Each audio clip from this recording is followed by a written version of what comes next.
So the variety, the differences in yoga styles, which is according to different needs of the people. So when Dr. Prasad asked, which style should I follow? I would say first you have to understand your need. Why do you need yoga? So what you should have this basic question answered. Am I requiring yoga for only the peace of mind or my just calmness? So we have such programs which you can attend. We have the meditative, relaxative methods you can attend. Is it for curing my diabetes or BP, sugar, and all those things? So we have therapeutic yoga which are given. Is it for enhancing my performance more? Today, even sports people are given yoga. Dance performers are given yoga. The Indian cricket team is given yoga. So it is to enhance the performance. So if that is the case, then for that, what yoga should I do? So the varieties are according to the need of people, and each variety has a validity, and you have to understand your need and match with the variety which is available. Then you can learn the best yoga that can fit you. So yoga cannot be a ready-made shirt. It has to be tailor-made to one's own need. Very true, doctor. Then in that case, actually, that brings me to another question. I know you've kind of partly answered it, but I'll still go ahead and ask you this just for clarity of everyone who's in the room. Yeah. So many videos on YouTube, right? Can I use them for just starting my practice, or should I seek support of a yoga trainer or acharya-ji? Very nice. I have a very wonderful kashaya with me. Okay. Now I am offering to all of you, Prasad sir, Kushbu ma'am, Vardhani ma'am, everybody who are there, please drink. How is it? How does it taste? Wow, very nice, no? It can look very nice from here, right? Or I have a laddu or rasagulla here, a sweet. I'm showing it to you now. Come on, eat everybody. How was it? Eppadi irukku? Bagunda, taste, how is it? Very nice, no? It is as if telling that you can see the YouTube video and practice yoga. You have to, go to a guru, go to a teacher, and tadvidhi pranipadena. Krishna says in the Gita that even Krishna, who was a god himself, descended in this earth. So he went to Sandibani Gurukula and learned there. Even Sri Rama, when he had come, he has to go to Valmiki, Vasishta's ashrama and then learn there. So no one is exempted from learning this. Yes, YouTube videos or books are just to motivate us. By seeing this, for example, today we are doing a program. This is also an online program that we are doing. Hundreds of people are joined with us. So this is just to ignite the fire in them, an interest, create an interest. But they have to go. It is like a trailer of the movie. We see the trailer of the movie, but the full effect of the movie, you have to watch it.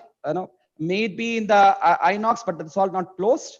Maybe at the Netflix, which are sitting at home, but you have to go to the movie and watch it completely. Likewise, YouTube videos or textbooks, Google, everything can help us to get a kickstart.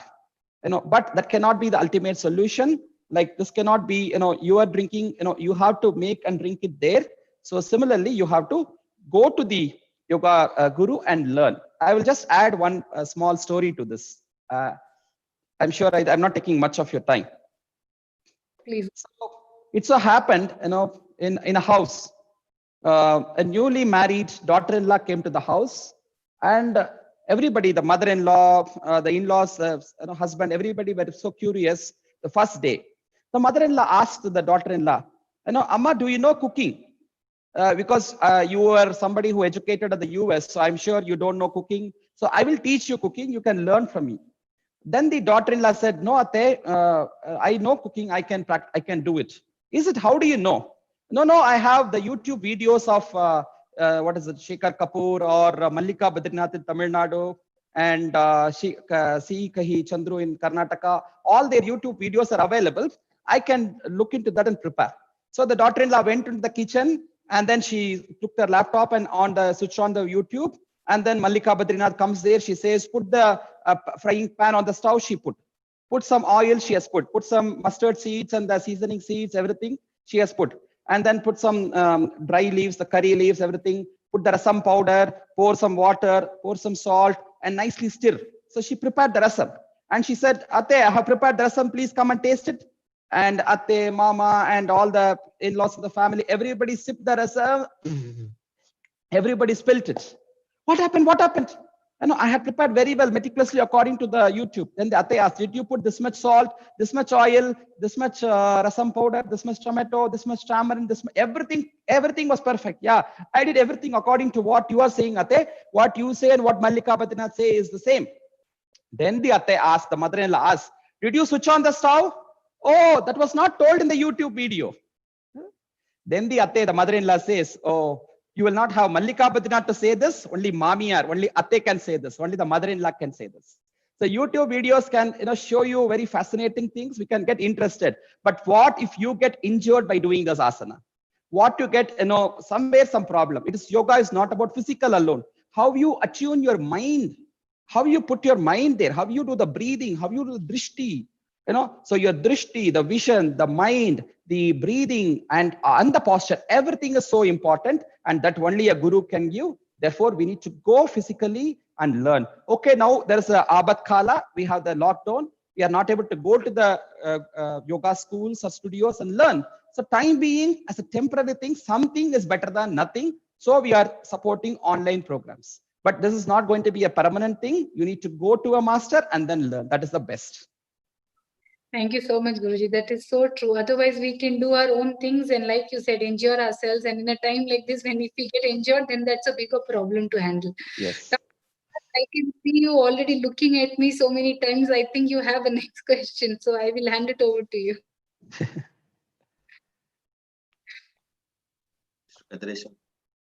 Yeah. Namaste, Guruji.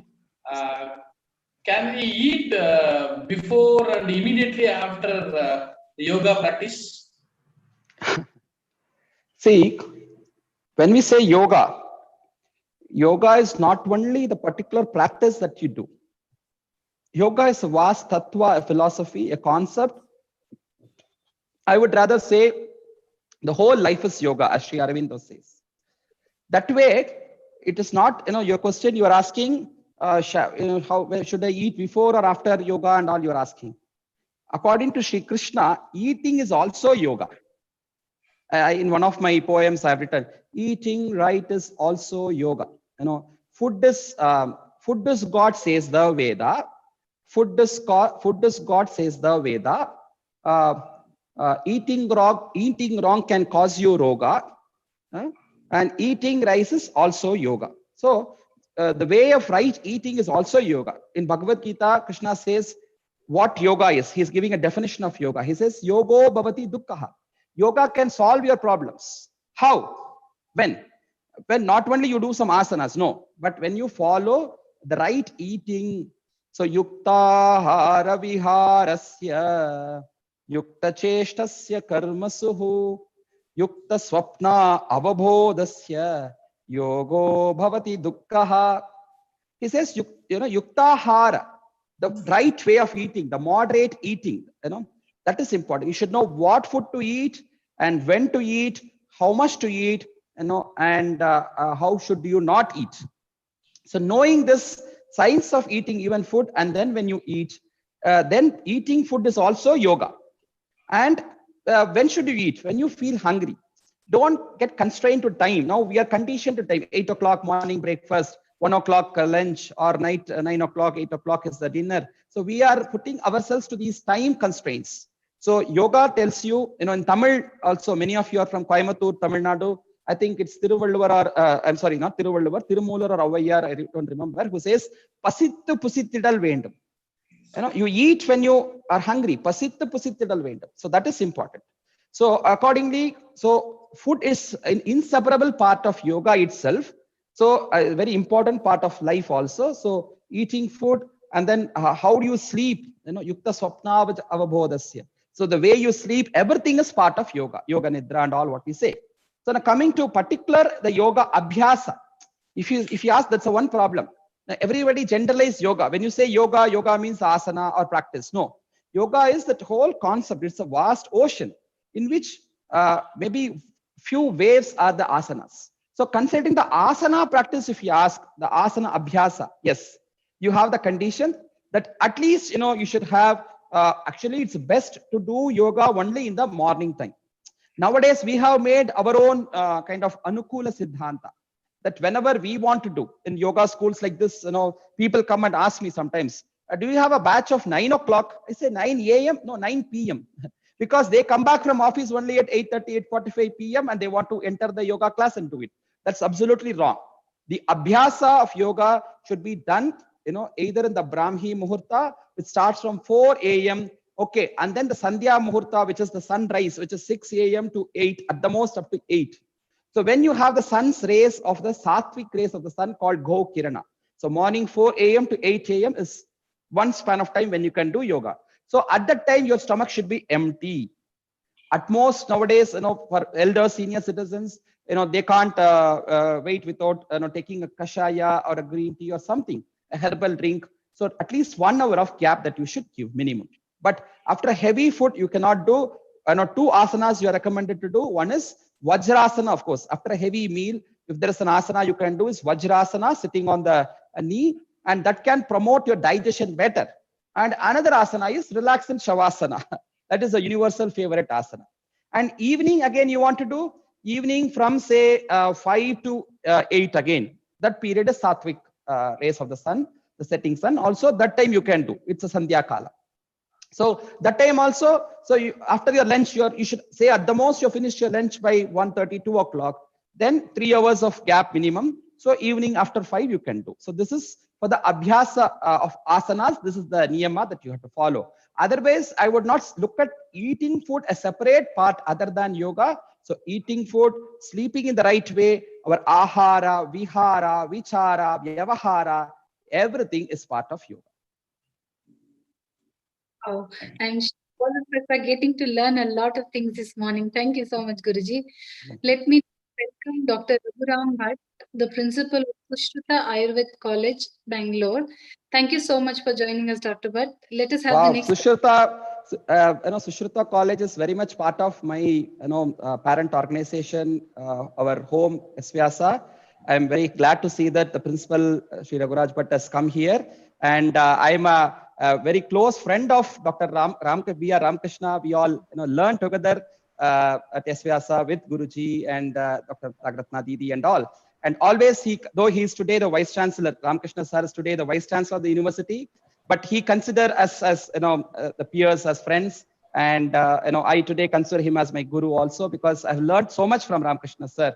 So he is the person, the main pillar behind the Sushruta Ayurveda College, and I'm very glad. It's a surprise to me. I was not knowing Sri Raghuraj Bhatt sir is here with us. So I'm so glad, privileged to have him here. I am Raghuram Bhatt. Namaste, Guruji. Namaste. My question is simple. You have already told that when you do yoga, we should be in empty stomach.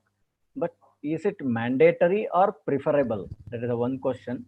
Another question is, in Ayurveda, we say that we should not take water before food or after food.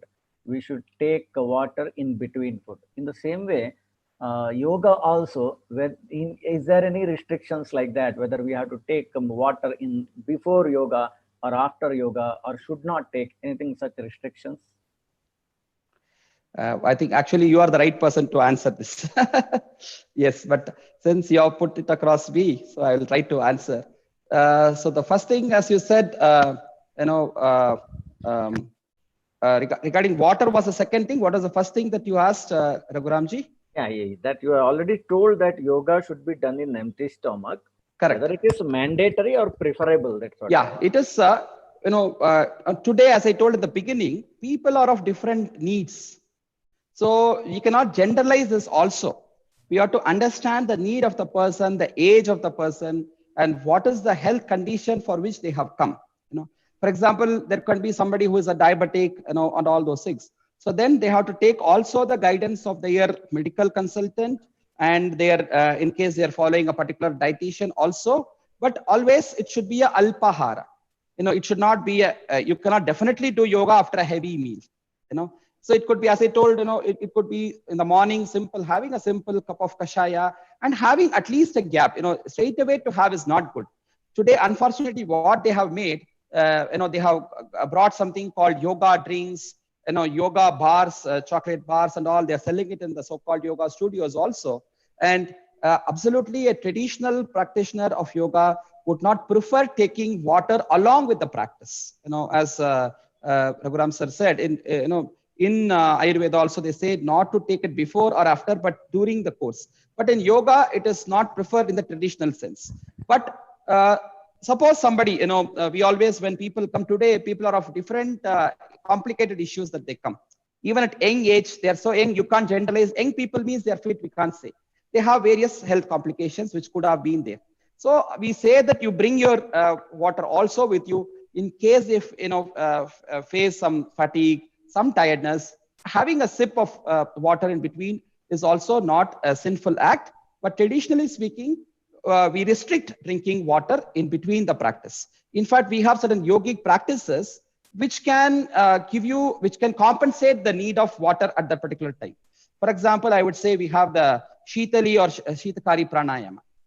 So I would always, when I'm teaching my students, if they feel the need of thirst or a water, so we would say, just do this Shitali. Like for example, they can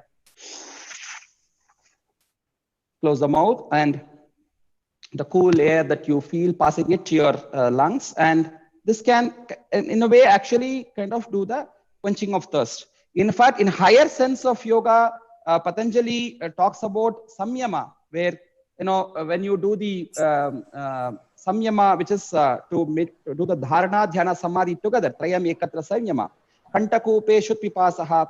For example, when you do the samyama with your throat center, then your thirst can be quenched. That's how the ancient yogis have been.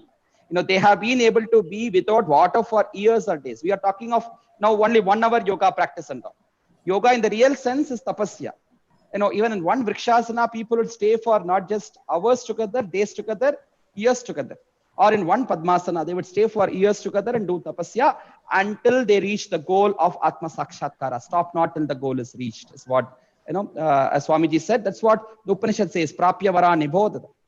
So they would not stop in between. So where is the question of having water in between or having food in between or something? Yoga in the real sense was that vigorous. It's tapasya, it's austerity.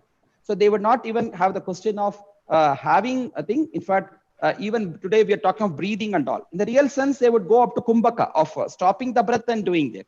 So that's a higher sense. Okay, let us not go up to that level. In Vyavaharika, in our contemporary needs of therapeutic needs and all.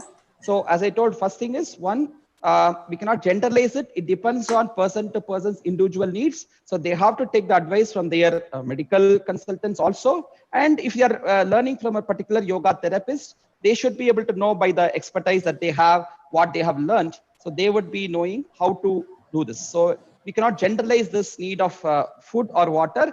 It has to be prescribed by the experts for an individual's need. Thank you so much, Guruji. Thank you so much. I'm sure Raghuram Bhattji would be having something more to add in case he should add, because he's an Ayurvedic expert, and because he works closely with the Yoga University also, he would be better right person to share for this.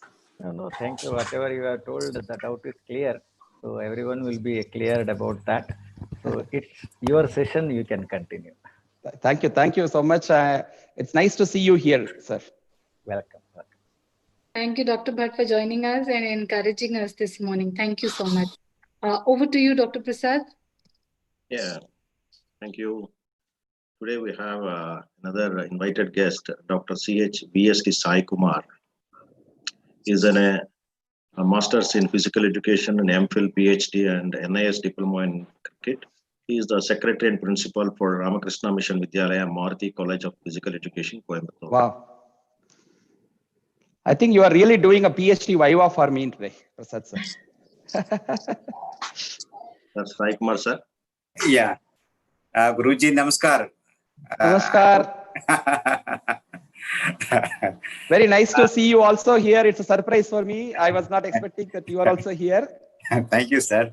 On Guru Purnima, my pranams to Yeah. Maharaj at Vidyalaya, sure. and to all of you. Yeah, sure. I always remember the wonderful time I had at Ramakrishna Mission Vidyalaya. Yeah. And I had been a couple of times at the Maruti Yeah. College also. Yeah, I know.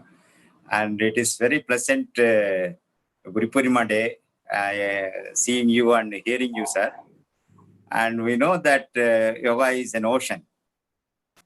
And now people can understand through YouTube and online, it is not possible to learn yoga. But there is another problem. People with 10 days or 2 weeks of training from some institute, they're starting their own yoga centers and claiming that they're yoga acharyas and yoga teachers. And people are going there and learning from them with half knowledge. And I think we should take note of it, and we should do something for it. And with the half knowledge, if they share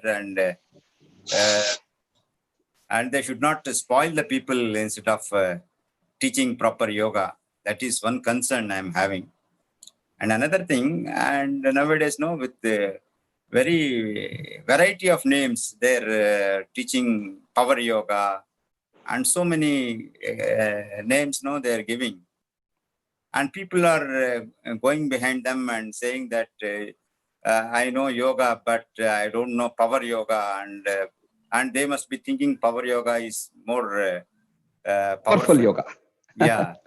So, and you are the right person to clarify all these things with half knowledge people and more recreative names. No, you should not go behind them.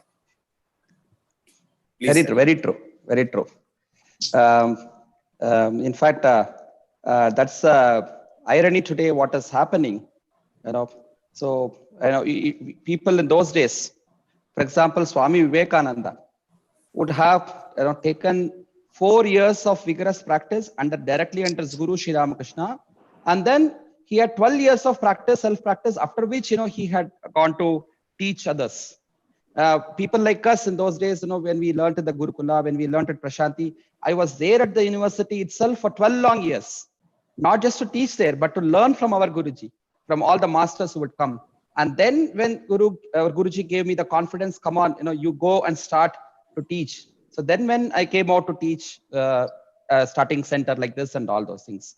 Unfortunately, today, what people, when they come to the yoga course itself, they come to do a course and they want to find the shortest available course and with very good attractive certificate and everything. And before they come to the course only, they register their website, they find the studio, how to do the interior, what brand name that they have to keep, and their logo, their image, how to dress, because every yoga, so-called yoga teacher want to look differently today.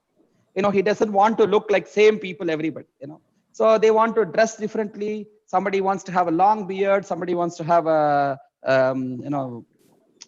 long hair. So in their own ways, they want to identify themselves. So which is an unfortunate trend, which is getting started, which is not so good, not a healthy thing.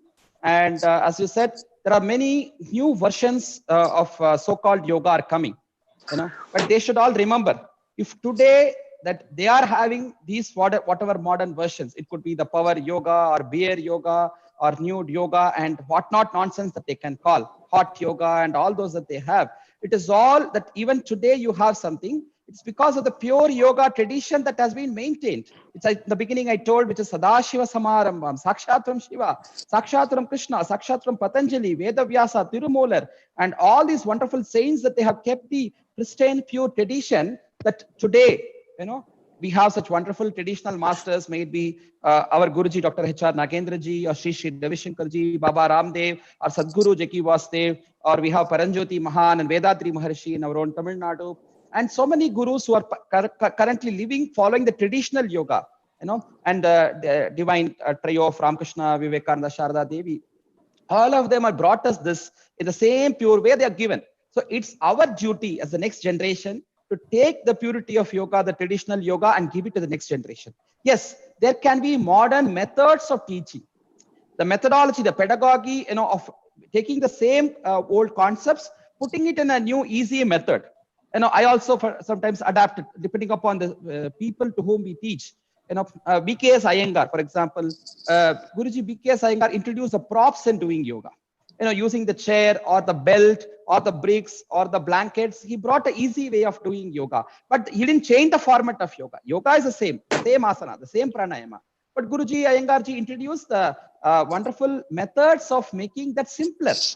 A guru always tried to find the simpler ways of helping a student. So now, but these modern people are trying to make it more complicated, more complex, by introducing hot furnace into that, and then making a lot of, now we see sometimes kind of aerial things. People hang themselves. I would always call it as a suicidal yoga. You have Shirshasana and all those things which are there, but they want to do all this kind of things. Okay, as long as they follow the basic baseline, the concept, the fundamentals of yoga philosophy as laid on by Patanjali, Sri Krishna, Swatmarama, Tirumular. Yes, okay. Modern teaching methods, approaches, okay.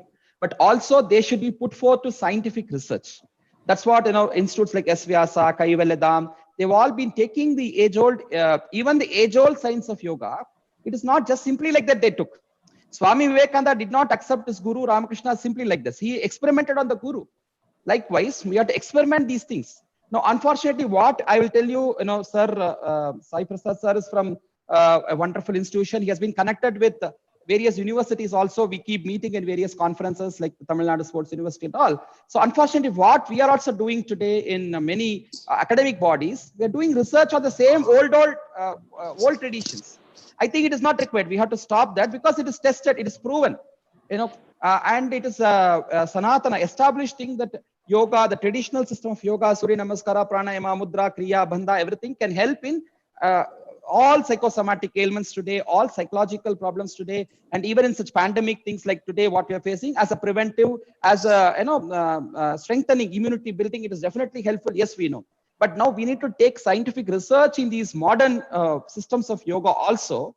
They should come forward. The modern, so-called modern yoga ambassadors should come forward and put their systems into scientific research, and also have a Shastric evidence, whether it is in tune to the traditional systems, Shastric evidence, whether it is getting attuned to the scientific evidence-based research, and then you can put it forth, and then modern people can follow if it proves that gold standard test of both Shastra as well as science. So Swami Vivekananda always said, for the future, it is the combination of the best of the East and the best of the West. So Western things like, we have adapted possibly some of the things from physical education also. Yes, good. Today in gym, they are also including some of the yoga practices. Good. This integration is good. I don't say it is not possible at all. But we should have the Shastric foundation and also scientific investigation. Then the results can be better. Then, you are not bringing it another bogus yoga system. You are giving a tested thing for the future to follow. I think this integration of science and spirituality in the modern schools of yoga is necessary. And the first thing what you said, people just going short-term courses and then trying to become long-term gurus. So that is definitely something which is not so good, because Patanjali says yoga is abhyasa and vairagya. How do you do the chitta vritti nirodha? Abhyasa vairagyabhyam tan nirodha. What is abhyasa? It is not 1 week abhyasa, 2 week abhyasa, 1 month abhyasa, or online abhyasa. Satu dirgha kala nairantarya satkara sevito drida bhumihi. Dirgha kala. You have to spend a lot of time with your guru, learn, practice, and assimilate that. Then when you get the experience of yourself, then you have to go and teach. It's not just about I can make some body twisting, I can make some things impressive. It is absolutely not. That animals are doing actually. As you know, all the yoga postures, we have learned from animals. All the animals, they are doing better than us. So what is important is the awareness, is the spiritual awakening. That is important in the human being. And when we do that, then you are qualified to become a teacher, not just getting certificates. And as you know, now we have got the Indian Yoga Association, the Ayush Ministry, which are all trying to bring a lot of streamlining in this, and we will all join together, and together we will streamline the system of yoga. There are a lot of things which have happened, which are diluting the original traditions, but nevertheless, we should all strengthen together, and we will bring it back to its original glory. Thank you so much, Dr. Sai Prasad. Yes, sir. Yes, sir. Last time we met in Meenakshi Academy for that International Yoga Conference organized by Elangovan, sir. Yes, we were there, sir. Together. Okay, then, as you said, we should understand who is the real guru. That is our duty before going into the practice. It is the duty of the practitioner to identify the real guru. Exactly. It is actually what happens. Even the common public today, they unfortunately get carried forward by seeing just the advertisements and all the physical postures and all those things. They should really find out. Vivekananda did not easily accept Ramakrishna Paramahamsa. He tested. Likewise, we should test, how really is it? Is really a experienced master or not? Is he a novice? So common people should also today take a lot of things, because in the name of yoga today, lot of things which are not so good to have in the standard is happening a lot. So some schools, it so happened that the safety of women children, the girl children, was also questioned in the hands of such teachers. So it's not so good to do that. So people should also question them. Yeah, and rightly, as you said, no, we should take up proper research and methodologies. As you said, we can adopt new methodologies. Yes. And as the saying goes, no, old wine in the new bottle. The content should be the same, and we can prepare new pedagogy and methodologies to teach according to the needs of the people. Thank you, Guruji. Thank you so much. Thank you. Nice pleasure to have you all here. I think Dr. Prasadji has done a tremendous work in getting each one of you can conduct such sessions. I know you're all so wonderful stalwarts. So it's a pleasure to be with you always, sir. Thank you. Thank you. Thank you, Dr. Sai Kumar. Yeah. Guruji, talking about postures, a common question that we all feel and get is, do I have to be flexible to practice yoga? Postures can look complicated, and if I'm not flexible, I can't do it. So do I have to be flexible to practice yoga? Yeah, flexible, of course. But what does the flexibility means? Is it the flexibility of the body or the flexibility of mind? So yoga is the flexibility of mind. Mana prashamana upayaha. Samatvam yoga uchyate. Yoga karmasu kaushalam. So here, nowhere the definition of yoga as such brings the flexibility of body here. Body should become lighter. So when Patanjali what he talks about asana is stiram sukham asanam. You should have sukha there.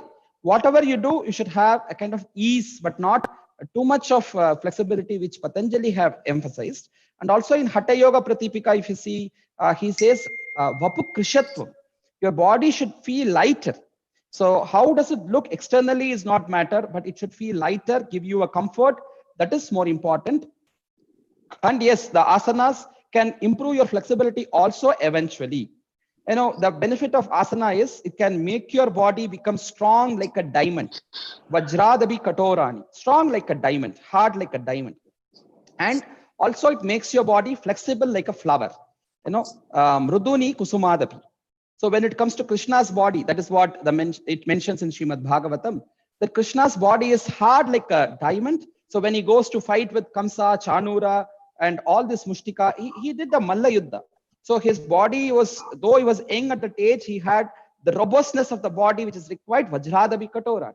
At the same time, when he was playing with the gopis, the Rasa Leela, or when he was with the gopas and doing the wonderful Krida Yoga and all those things, he had the flexibility, the softness of a flower. So Mriduni Kusumadapi. So asanas will definitely give you the flexibility, but it may not be the same equal amount of flexibility for everybody at the same time. It depends on various factors. For somebody, it depends on what by their inborn body attunement is there. It can be a reason for that. So various factors are also there. Ekdam you can't achieve the flexibility, but definitely by kramena, by doing regular practice of asanas, it can improve your flexibility. So I don't say that you should have flexibility to start yoga. No, but doing yoga asana especially, it will improve your flexibility of the body. And moreover, what more is important according to the traditional concept of yoga is the flexibility of mind, which is more important. And yoga gives you that, the flexibility of mind. Thank you so much, Guruji. So Guruji, you touched upon this earlier a little bit, but in case you want to elaborate on it, I'm still asking you this question. You said I'm hearing only your voice. I'm not seeing your form, yeah, because okay. I have put your video on Spotlight actually. So for everybody to see you very well, that's why you can't see me. No, I have been a very staunch fan of Khushbu in my childhood days, watching all your movies. And so I want to see you have your darshan also. Oh, so okay. Oh, you are not the Khushbu, the cine star. Okay. No, sir. So you are Khushbu, the smell of the flower. Yes. Thank you, Guruji. So, Guruji, you've touched upon this earlier, but I still want you to elaborate a little bit more. You said that evening 5 o'clock to 8 o'clock is the time to do, and maybe we should not really practice yoga after 8 o'clock. So, can you touch a little bit more on whether to do yoga at night and why we shouldn't do it? If you ask why should not do yoga at night again, I would say yes, you can do, because Sri Krishna himself, when he talks about the yogis, when he talks about, so he's talking of, there is a term called Sthita Prajna. There's a term called Sthita Prajna which Krishna uses to define the Jnana yogis who are enlightened yogis. So they're called Sthita Prajna. So when then Krishna says, Ya Nisha Sarva Bhutanam Tasyam Jagrati Sayyami Yasyam Jagrati Bhutani Sa Nisha Pashyatomi. So Nisha means night. So Ya Nisha Sarva Bhutanam, that which is night for all other normal beings, that is day for the yogis, right? So what is night for all normal beings? Night, our usual night, right? After 8 p.m. yes, you said. So that becomes day for yogis. That means they meditate on that time. If you see many of the very hardcore staunch yogis, you know, the jnanis and then the Sthita Prajnas, the Swamijis, you know, that extreme highest range of yoga people. So they all would definitely meditate even during that night, you know. So if you see that, if you read the life of Sri Ramakrishna Paramahamsa or Sharda Devi and all, so they have all sat during the nights and meditated. Why? Because they would not have the trouble of the common people. Usually what happens, especially when you become a guru, the whole daytime people sometimes want to go share their problems and have their concerns and all those things. So they may not have the time for their sadhana. So they would sit and do it on that time. I'm not talking of the asana, but the meditation and the japa and the spiritual sadhana, antaranga sadhana, samadhi, that they do in the night, you know. So, and during the daytime of the common people, probably it's not like they would be sleeping. They are ignorant of the worldly activities. In daytime, what the common people are busy about, are they really busy about yoga? No.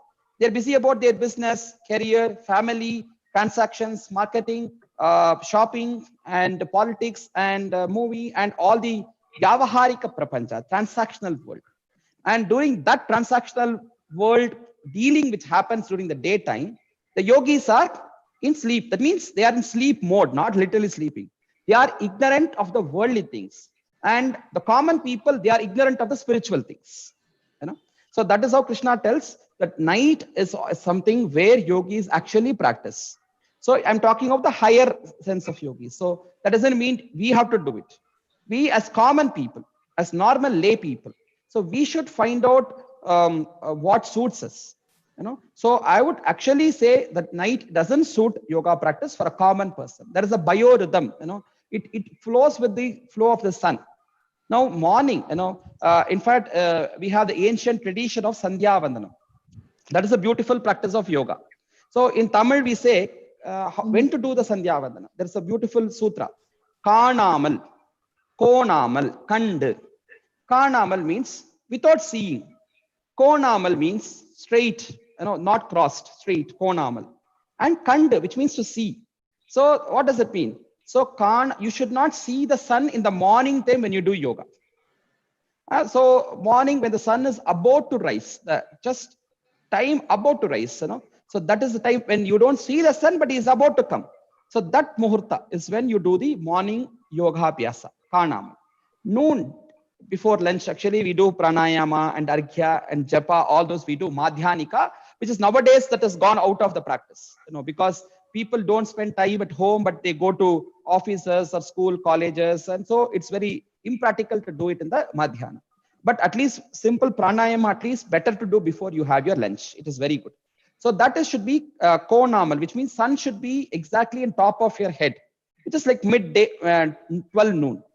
And konamal, which means konamal. Third is Kand.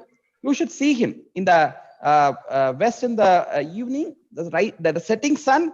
When you stand straight, sun should be straight to your eyes. So you should look at him and then do the asana, the Surya Namaskara, the japa, the arghya, everything that you should do, meditation, everything that you should do in this. And above that, after 8, it is not advisable at all for common, normal, you want to practice, you want moksha prapti, yes, you come to me, I will teach you midnight yoga. But you want arogya prapti, after this 8, at 8 is also too late actually. By 7 you should have finished. At the most relaxed, okay, up to 8 that we can give to do. But you should, afterwards, you should not practice the asana ityadi practice. Experts, like, sometimes your gurus, masters who have crossed, they are kalatita. They go beyond time, like Shirdi Baba, Swami Vivekananda, all these Babas, they become kalatita. So time transcends, they transcend time. So they would be in a position that, the food or sleep, all these patterns doesn't disturb them at all. They are always in that Siddha Prajnatva. So they would do even in the night, doesn't matter. But as common people, it is not advisable to at all these times. We should follow the time restrictions, which is very important. And of course, before going to sleep, now many people have the problem of insomnia. They don't get to sleep properly. So they can do simple pranayama before even going to sleep, before going to bed. There are certain pranayamas that they can learn and they can do Nadi Shuddhi and other pranayamas they can do. There's something called Yoga Nidra, which is very relaxative. You work for the whole day and you have time only after 8, 9 o'clock, you come back to home and have your lunch and you have some time to relax. Yes, you can take the guided instruction of Yoga Nidra, maybe play the audio and you can follow it. That is good, but not the asanas. For asanas, you should have the restriction. Even to add to this, we don't do the typical asana practice even on Amavasya. Actually, today is Purnima. Okay, Purnami. So Purnima and the next day to Purnima. Amavasya, the next day to Amavasya. These 4 days are Anadhyayana days. The Vedic classes will not happen. In those days, traditional yoga schools, even today, the traditional yoga schools in Mysore, Ashtanga Yoga Mandira, they don't run these schools on these days. So because we should not do, because the body has a tides, as we say during the lunar cycles of Amavasya and Purnima, the full moon day and new moon day, the tides and the waves, the ocean, sea and all gets raised. Similarly, our body is also having 3/4 of fluid water contents in the body. So they get aroused. So you should not do asanas during that. So pranayama, meditation, japa, these are the practices which during these days that we should. Thank you so much, Guruji. I'm sure everybody learnt a lot. I will now hand over to Dr. Prasad to invite Mr. Masaki Todo from Japan. Over to you, Dr. Prasad. Thank you, Kushbu. Masaki Todo is well known as Veda Prakash Todo now. He is our good friend. He runs a Veda Center since 2000 in Japan. Wow. He is a teacher of meditation and yoga since 1981. He is a lecturer related to Darshana and Ayurveda. He is a certified professional yoga instructor by the Government of India, Ministry of Ayush, as its examiner in Japan. He also does puja karmas for the people who are interested in Japan. He has learned all these things from his gurus like J. Ramurthy from Chennai and Kosmane. And he is also a good writer and he has also recited Vedic mantras and he is circulating that in CDs. Welcome, Veda Prakash ji. Namaskar. Namaskar. Harihato gozaimasu. Arigato gozaimasu. Thank you for inviting me this such a great online session. I had a very special talk from you already, but I have today maybe the 15 Japanese is in the audience. Wow. So, on behalf of the Japanese people, I want to ask a question about the meaning of Hatha, of the Hatha Yoga. I know Ha means Surya, sun, and the Ta means Chandra, moon. I understand Ha power is the Hatha means power, and but I want to know more detailed meaning about Ha and the Ta, the Surya power and the Chandra power. Can I ask the more detailed meaning of the Ha and the Ta? Very nice, very nice. And I think this is the right question, which I am more happy about, because others were very, preliminary questions. Now you are taking us to the depth of yoga sadhana. Thank you, Veda Prakash ji, for being with us. And I would always say, Japan is one country which by default they're practicing yoga. People would sit even for eating or even to drink a cup of tea only in Vajrasana and they would take it.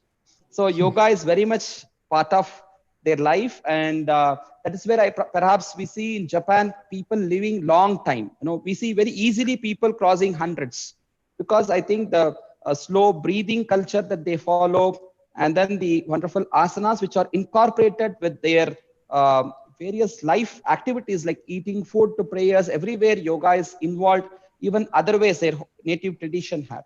I had the very blessed privilege of learning from a Japanese Buddhist monk from Nipponsan Mahoji, Istan. He was a sannyasi in my hometown who was there. So I learned the Japanese Buddhist mantra from him. Namo Myoho Renge Kyo. So that's a wonderful mantra which every day, even today, thankfully, with remembrance of Buddha, I chant. So I'm so nice to see you that you're learning Veda and following the yoga tradition. Yes, coming to your question, as you rightly said, Hatha Yoga, that's one of the most misunderstood yoga today, even in India. The word Hatha means in the local transactional language, it means to do something hard. So people think Hatha Yoga is something we have to do very hard asanas and everything. That is Hatha Yoga.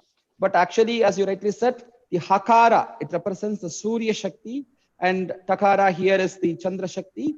So it's bringing together the Surya and Chandra. So to understand this, we need to know the science of nadis that we have in the Sukshma Sharira. The physical body that we see is the Sula Sharira, the gross body. So the anatomical body is the Stula Sharira, but that is not the only body. We have within this the Sukshma Sharira, where Pranamaya Kosha, Manomaya Kosha, Vijnanamaya Kosha, three put together Sukshma Sharira. In the Sukshma Sharira, in the Pranamaya Kosha, we have the nadis, the 72,000 nadis, which are connecting each and every part of the body, where they are the channels for the pranic energy to flow and get circulated throughout the body. Like we have the veins and to carry the blood circulation throughout the body from the heart. So the blood vessels which are carrying forward. Like this, we have the nadis to carry the subtle energy of prana shakti. And in that, when we say three are the predominant nadis, the center nadi, which is Sushumna, often for our gross understanding, they say it is corresponding to our Merudanda, corresponding to our spinal cord, which is there. But it is not in the spinal cord, it is in Sukshma Sharira. Spinal is something which is in the Stula, the gross body. But Sukshma is the subtle body, the astral body, where we have the Sushumna Nadi, the center. And to the right of the Sushumna Nadi, we have the Surya Nadi. It is called Pingala. The Surya Nadi is also called Pingala Nadi. Surya Nadi carries the breath from that side. And then the Chandra Nadi is on the left side, which is Ida Nadi. Now, what happens for a normal person? The flow of prana tries to happen haphazardly between the Surya and Chandra Nadis. The pranic flow happens haphazardly.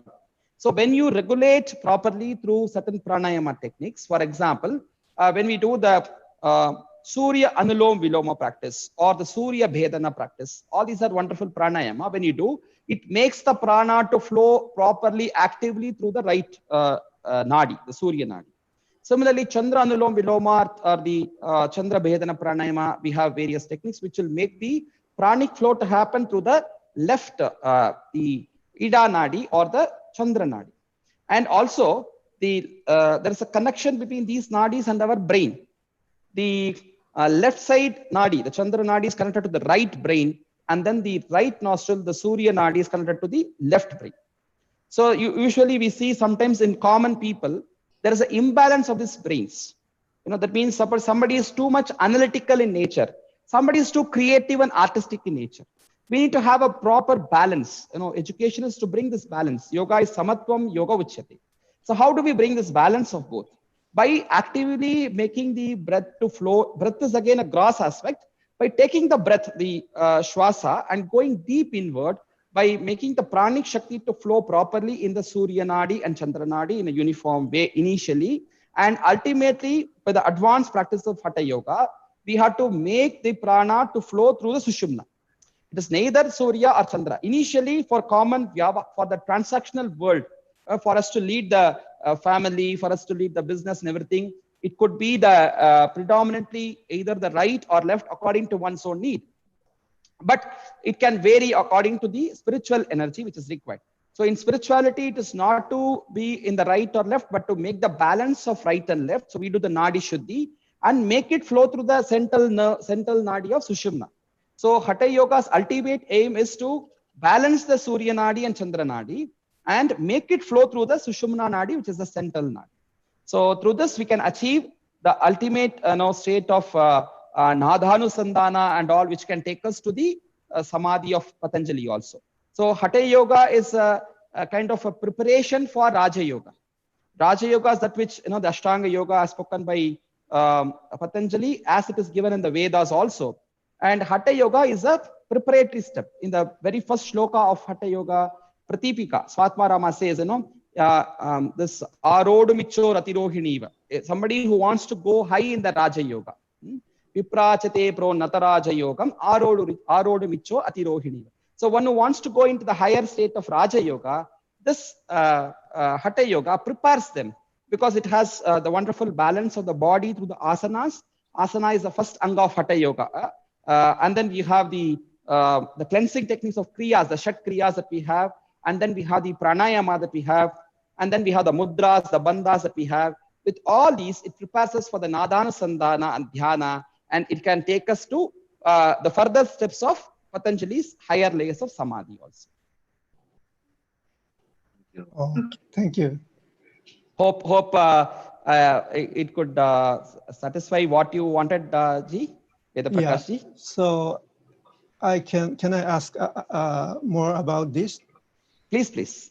Yeah. If I know, I will answer. Otherwise, I will just bow my head down. So I know the prana is the subtle phase of the vata.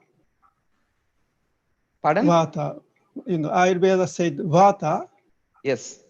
No, vayu. Yeah.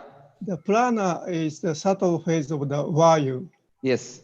And so Ida Nadi and Sushumna, Pingala Nadi.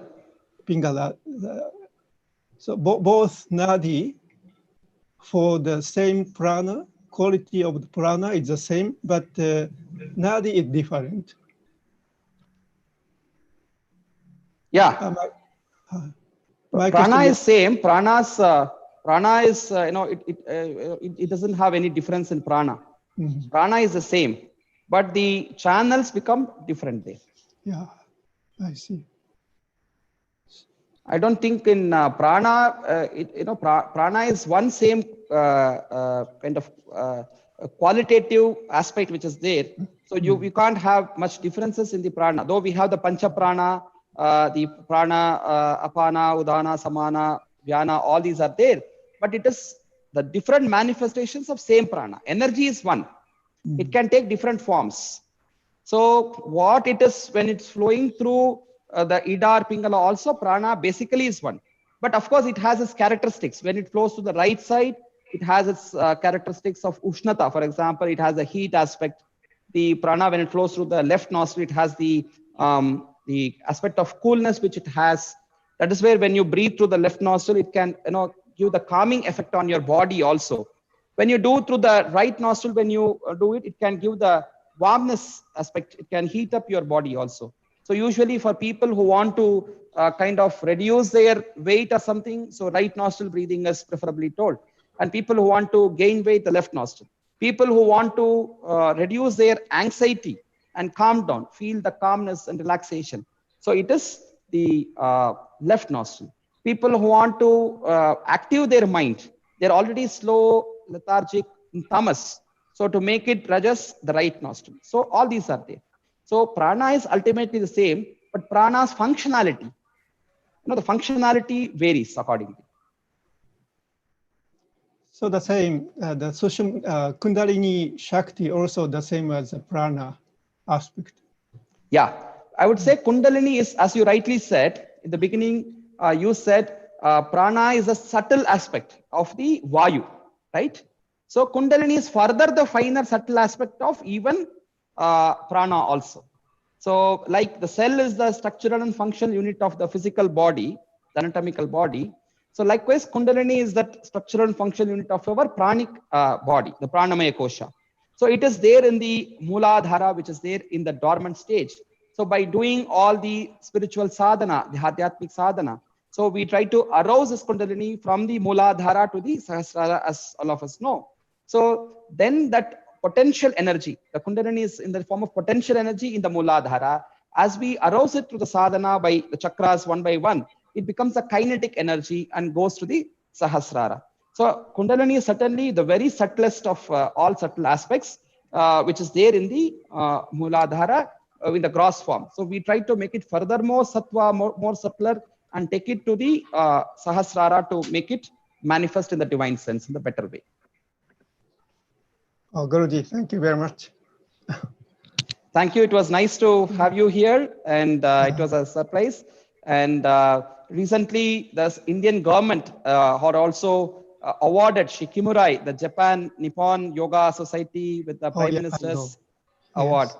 So Japan and India have a long association, especially with yoga. Even at our SVSA, we have so many Japanese students who have come and who have learned. And you had done your yoga certification from the Ayush Ministry. I remember Dr. Karuna Nagraj, my sister, who went there to do the examination also in Japan for that. I hope more people, join in this your session later. Thank you having a good occasion to listen to your Thank you. Dhanyavad. Harihato gozaimasu. Dhanyavad. Arigatou gozaimasu. Thank you so much. Thank you, Mr. Masaki Todo and Guruji. And I will now request Mr. Kadreshan to ask the next question, because I saw him raise his hand a long time back and I did not get an opportunity to call him. So yes, Mr. Kadreshan. Yeah, Guruji, can I ask one general question? Please. Can we practice yoga if I am overweight? And can yoga help me to reduce my weight? See, that's where we have to come back. Veda Prakashji asked us a very high spiritual question. So I had aroused the Kundalini to Sahasrara. Now you're bringing back to Manipura Chakra. The weight is Manipura Chakra in the stomach. What to do? Even see, I am with, I'm not a person like Ramdev Baba, very thin. So I am with Tushti Pushti Yogi I am, So yoga is for everybody. Yoga is for everybody. I would say ABCD yoga. What is ABCD yoga? Anybody can do yoga. No matter whether you are thin, or you are fat, everybody has a yoga practice to do. Unfortunately, by seeing people who are extremely thin and they're doing very advanced practice, we have got to the notion just that yoga is for thin people, or to become thin alone, yoga is there. Yeah, yoga can definitely make you become thinner, to lose weight. If you're having an overweight problem, definitely in an organic way. It is not like ekdam tomorrow you will lose it. Shanai, it will take some time, maybe 2-3 months to lose even to some 2-3 kgs or 5 kgs. But it gives you a better long-term benefit. Now, people who want fast-track benefits, they go to gyms and all those things and lose weight immediately. But after some times, they get side effects of that. Yoga doesn't have any side effects. It will give you a very organic reduction of weight and shaping of your body, which can happen. And right now, when I was telling to Mr. Ved Prakash ji from Japan, I was telling him, we were talking of the hatha, the balancing of the right and left nostrils. So people who want to lose weight, my party of yoga, who are there majority. So what you should do the right nostril breathing, which we call it as the Surya Anulom Viloma. I will instantly teach you also. Kadreshan ji, you can join me in doing. So we have to make the Nasika Mudra like this. This is called Nasika Mudra. And you have to close your left nostril. You have to close your left nostril like this. And inhale, exhale only through the right nostril. You have to inhale, exhale only through the right nostril. And how many times you should do? Yeah. Slowly. This should be a very slow pranayama.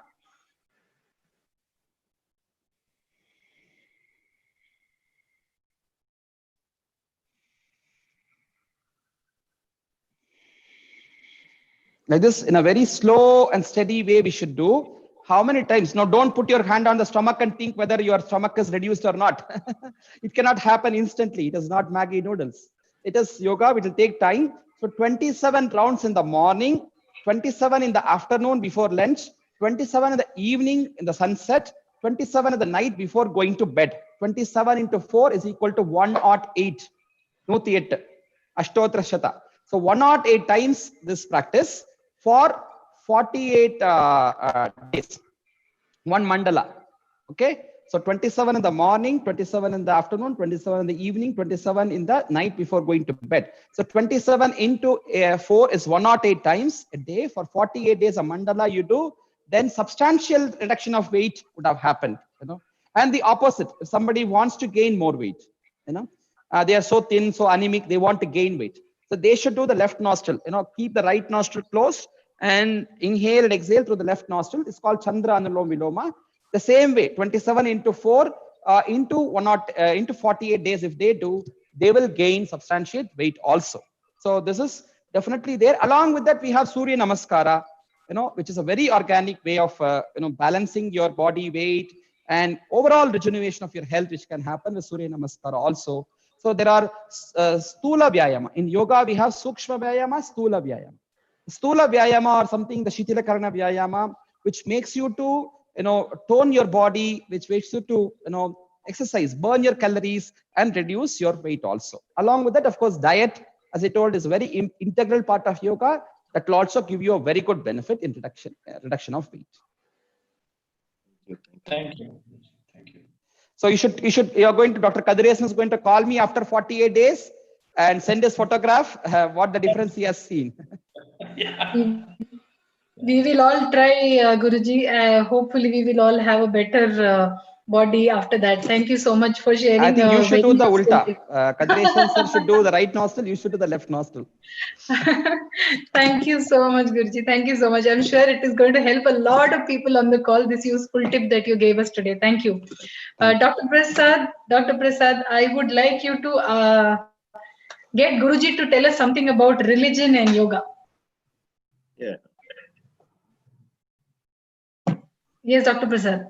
Yeah. So due to lack of time, we are trying to club a few questions to make sure that we get a little more time at the end. You can also have maybe another day a part 2 session, another episode. Yeah. But for today's, I think Pushpa, please note that I'm asking 2 questions together. Will yoga conflict any of religion conflicts are there, or it is only a part of not conflicted with religion? That is one question. And how will I be connected to a higher spirituality of what I am intended by doing this? Is a religion and spirituality, is it interrelated or it's two different things? Yes. See, for us at India, at Sanatana Dharma, what we call, for us, religion and spirituality are actually not different. They are one and the same. So religion is only with some external symbols and restricted kind of prayers and all those things. So when when religion becomes all inclusive, that is what spirituality is. So we never have any restrictions that only these persons should do, he should not do yoga. Even our prarthana, everything. Just look at our prayers. We say Sarve Bhavantu Sukhinaha, Sarve Santu Niramaya, Sarve Badrani Pashyantu, Ma Kaschid Dukkha Bhat Bhavet. Where is religion in it? Are we praying only for Christians or Hindus or Muslims here? No. We are praying for the entire humanity here. Sarve Bhavantu Sukhinaha, let everybody be happy. Sarve Santu Niramaya, let nobody suffer from diseases, right? Not only Indians or not only Tamilians, not only Hindus, not only Muslims, it is for everybody. So we don't have a problem here because our prayers are always inclusive. Our philosophy is always inclusive. We have been talking, the Upanishads, which are the epitome of our Hindu philosophy. The Upanishad, it says, Shrinvantu Vishve Amritasya Putraha. Vishva means the whole world. It's calling the whole world. Shrinvantu Vishve Amritasya Putraha. So the whole world as one family. Vasudha Eva Kutumbakam is what we have seen. Whereas there are other religions in other places, perhaps in other countries, where they look upon people who follow this particular God, this particular tradition as one religion, and the others are non-believers. So they have a problem in coexisting with it. So they have to convert, bring them into their belief system, so which we don't have it. It's an open thing. We have everybody to come. You don't have to. I'm very happy to see, our friend who is having a wonderful name, Veda Prakash. It's a Sanskrit name, but doesn't matter. I have a friend, Mr. Kimura, who's Japanese. He has not changed his name, but still, being Mr. Kimura, he's a great yoga teacher. The Indian government has awarded him. We have the wonderful young lady from Saudi Arabia, who is a Muslim lady, who is the first ever person to officially introduce yoga in the country. Last week I did interview. I have been doing a series interviewing various yoga masters, copy with the yogi. So in that last week, I had an interview with Aicha, who is my yogic sister from Turkey. She is a Muslim. She has not changed her name or form or anything. She is a practicing Muslim, but she is a practicing yoga practitioner also. She has translated the Bhagavad Gita into Turkish language. She has translated the Patanjali Yoga Sutra, the Hatha Yoga, now Yoga Vasishta, and teachings of Swami Vivekananda, everything, more than 20 books of Indian scriptures that she has brought into Turkey language, and people are reading it and practicing. So where did religion come here? So yoga is universal. That's where when we say even about the Yoga Sutra, we have a Lakshana for Sutra which says Vishwato Mukham, Alpaksharam Asandiktam Saravat Vishwato Mukham. So it gives us the universal appeal. So in Bhagavad Gita, you will not see anywhere something which is only followable for one sector. It is universal practice. That's where world over people are taking it. And when the Yoga Day came, International Day of Yoga, 192 countries today are celebrating the International Day of Yoga. So yoga is nothing religious. It is spiritual. It's Adhyatma Yoga, and the spirituality is open for everybody. I would say not only humans. In fact, animals, they are in yogic awareness all time. Nature is always in tune to yoga. We are only coming away from nature. So COVID-19 is taking us back to nature. So we have to know this, and therefore religion doesn't come here because it is not a forceful conversion or a belief system. It is a science in itself that we can experience. So yoga is for everybody, and you don't have to have your name changed for it. You don't have to have a special tag for it. You don't have to even have a dress. These are all part of the system. By naturally, if you like it, you can do. Now, many Westerners are following the Indian traditional system, our culture, our dress form also. Our Indians we are going Westernized at one side, but they are taking it. And we cannot say no to them because this is universal. Everybody's property. So yoga, Vedanta, spirituality, our Adhyatma is universal. It is not religious. It is for everybody to follow. Thank you. Thank you. Hope I have answered you, Dr. Prasad. Yes, the relevance of this issue, I think, cannot be highlighted more or better explained. Thank you so very much for sharing this with us. Can I now invite Mr. Ravi Ponnant to ask his question, because he also had a question.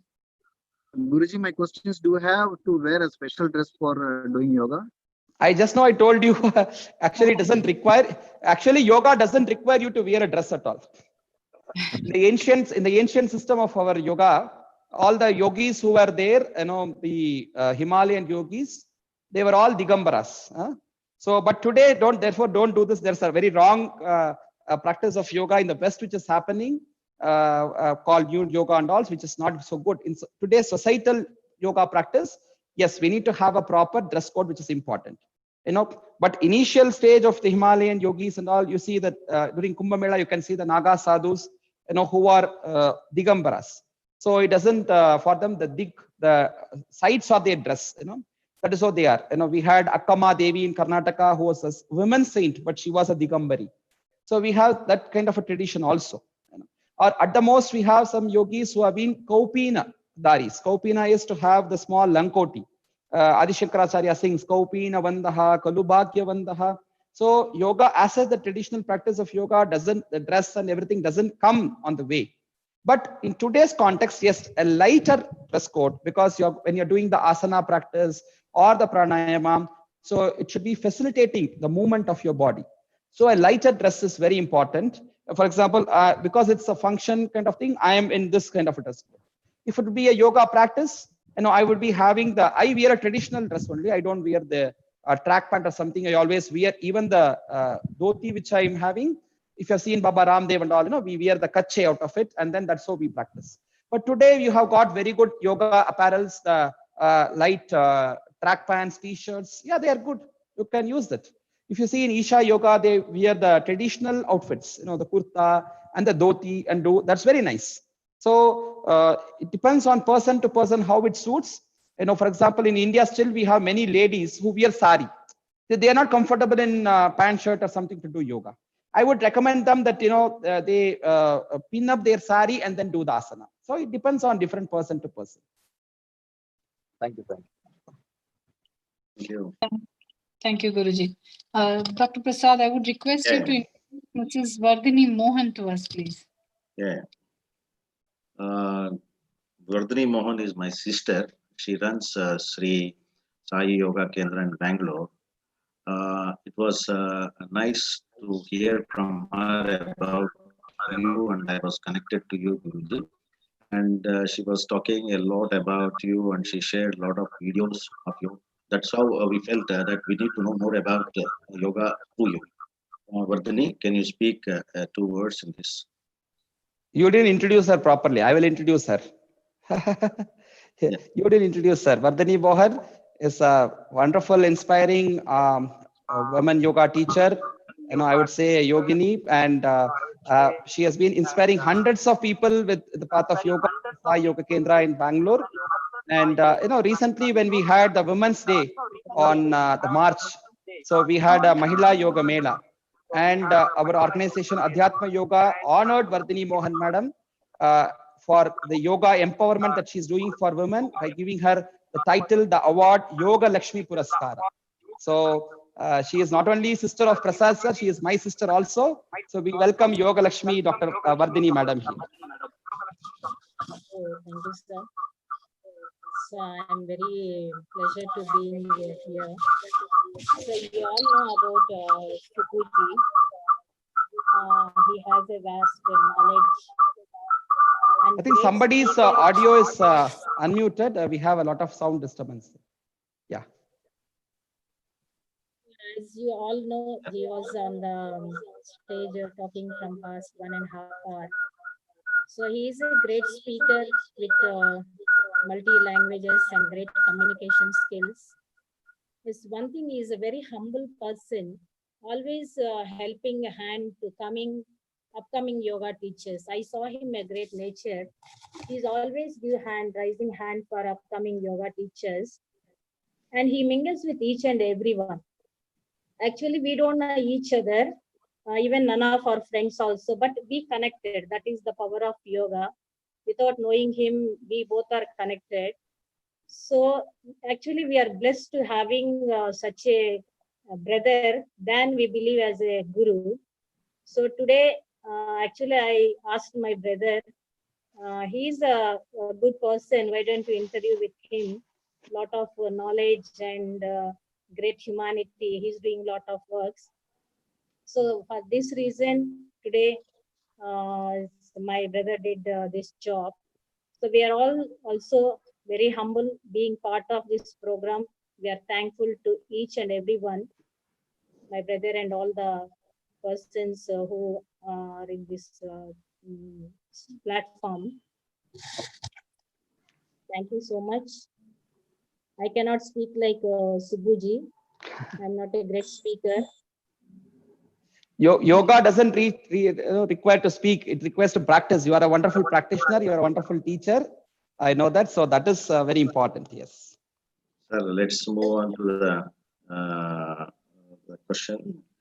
Thank you, Vardhini, for introducing me to this guru. Sir, Guruji, what are the asanas which are helpful for control of diabetes and hypertension, which is the major, though we have a list of questions that we are skipping it and coming to the important questions, that people feel that by doing yogasana, they can control their BP and diabetes. How far it is true? And if it is true, so how they have to practice? So I will tell you, not only for BP or diabetes, for all problems, including your COVID-19. We in yoga, it is not like a modern medical approach. In that way, even in Ayurveda, everything, the Indian system, the Ayush system is we try to go to the roots, not to the problem externally. So it's in the Western system, what we have, you have a headache, you go to medical shop and ask for a Anacin, Metazin, Crozin or a medicine, everything is only sin there. You try to go there and ask a medicine and you apply it, and then temporarily it goes. Again, the problem may come back, right? So it is not like that. So first of all, people is having still this mindset, if I do this particular asana, this yoga, this roga will go. So it is very wrong. Yoga is holistic in approach. It is purna, and don't make it compartmentalized. So we have to go to the root of the problem. We understand in yogic tradition, the reason for vyadhi is adhi. Adi is the stress in the mind. The manomaya kosha, the stress, the tension, the frustrations, the depression, the anxiety, the different fluctuations of the mind, what we face is what we call it as adhi. And adhi is the root cause for vyadhi. So yoga takes you to deep to the subtle layers of your mind and do mana prashamana. Calms down your mind by doing pranayama, doing meditation, japa, everything. It ultimately calms down your mind. Asana prepares your body to sit and do the meditation. It is meditation which helps you. It is asana prepares your body for doing the pranayama. It is pranayama which connects you to the prana and the mind and calms down the mind ultimately. And by calming down the mind, do mana prashamana, you will experience a beautiful, serene oneness with your true nature. When you go to true nature of yours, that is swasthya. Now you are asking about arogya. Dr. Prasad's question was, how can I be without roga, without being diabetic free, without the BP free? So it is the question of arogya. But we have another definition of yoga, definition of health, which is swasthya. So arogya is absence of roga, aroga, right? So I will not tell yoga can make you to be not only with arogya, yoga can take you to swasthya. Swasthya, and you say it is the ultimate sampurna arogya, which is to be in your own self. So that is the wonderful state. So when you go to that swasthya state, when your mind is calm, when you are in connection with your own self, that atma, the jivatma in oneness with paramatma, then the root of the problem, adi, is cut off. Then there is no vyadi. So for that, the best practice is connecting to your mind, calming down the mind, no matter whether you have a BP, you have a diabetes, you have a cancer, you have an epilepsy, you have a neurological problem, psychological problem, or it's any physiological metabolic syndrome, or it is your today, the pandemic, the corona, for everything, root causes the mind, and therefore yoga takes you to do the calming down of mind. Asana, yes, if you like, for example, in the diabetes, doctor said, so we have the Ardha Mashendrasana or Vakrasana, Gomukhasana, Dhanurasana. These are all the asanas which can stimulate the pancreas and then help you in diabetic. So when you're having a back pain, Bhujangasana, Shalabhasana, all these are the Jatara Parivritasana. These are all helpful in back pain. So BP, Nanishiti Pranayama can help you in BP. So like this, various things we can tell, but it is better, don't compartmentalize the yoga practice, but take the holistic practice of yoga as such. Then you will have Sampurna Vyaktitva Vikasa, Sampurna Swasthya, and not just Arogya.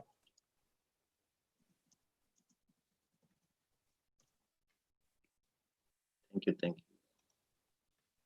Hello. Yeah. Thank you so much, Doctor.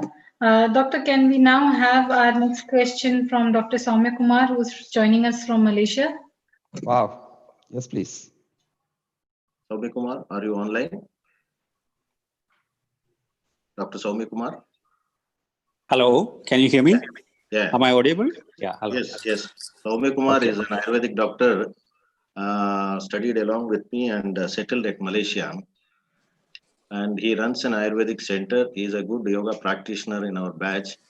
And he is a successful practitioner and a yoga practitioner. He teaches also yoga there to his patients there.